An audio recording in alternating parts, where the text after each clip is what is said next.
hoş geldiniz. Bugün sizlerle yepyeni bir videoya karşınızdayım. Neden kamera elimde?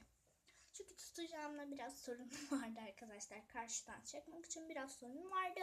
O yüzden videoda elimde başlamak zorunda kaldım. Evet arkadaşlar, bugün slime yapacağız. Göstereyim. Hatta bence artık ayarlayabiliriz kameramızı. Evet arkadaşlar, malzemelerimiz bunlar. Bakın. Evet. Şöyle göstereceğim. Red Rose Color. Bu tutkalımız arkadaşlar. Mor renk aldım. Sonra şununla kaşığımız, kabımız. Sonra soğuk suyumuz. Sonra ılık yarım çay kaşığı boraksla karıştırdığımız çözelti suyumuz. Evet arkadaşlar, öncelikle tutkalımızı ekleyeceğiz. Bir dakika.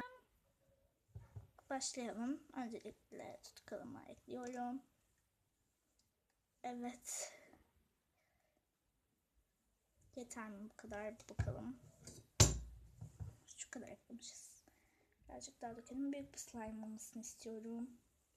Bence yeter bu kadar. Tıraş köpüğü kullanmadık. Tıraş köpüğü kullanmadım. Ay arkadaşlar. Çünkü bizim tıraş köpüğümüz mavi. Ama beyaz aldığımda kesinlikle kullanacağım. Bunu kenara alabiliriz. Gördüğünüz gibi döktük.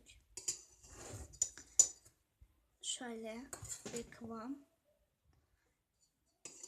Işığımı birazcık daha yanına alacağım. İyice görün. Evet, şöyle hatta. Bakın arkadaşlar, renk çok güzel değil mi? Şu an kamerayı birazcık kötü olarak tutuyor ama aslında çok güzel bir renk. Şöyle karıştırıyorum. Bunu birazcık karıştıralım böyle.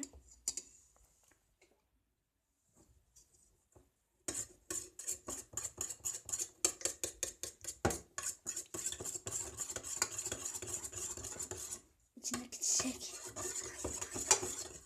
Evet. Şimdi suyumun, bu soğuk suyumun hepsini ilave ediyorum. Evet, döktük bunu da. Şimdi karıştırıyorum.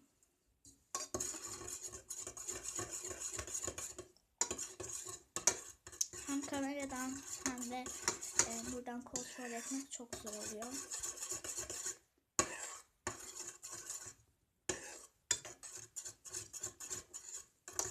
Biraz sanki cıvıklaştı gibi arkadaşlar. Şimdi ne yapacağız? Şimdi ise boraks suyumuza geçebiliriz. Arkadaşlar, boraks su çok tehlikeli bir şey. Evet. Şimdi bir kaşık, hatta 3 kaşık ekliyorum. Şimdilik azar azar eklememiz lazım.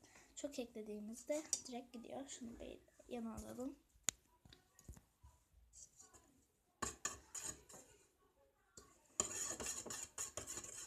Bakın, katılaşmaya başladı arkadaşlar. Ay, elime bulaştı.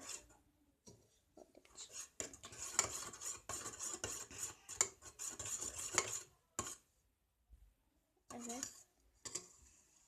Arkadaşlar, biz şu anda şeffaf slime yapıyoruz.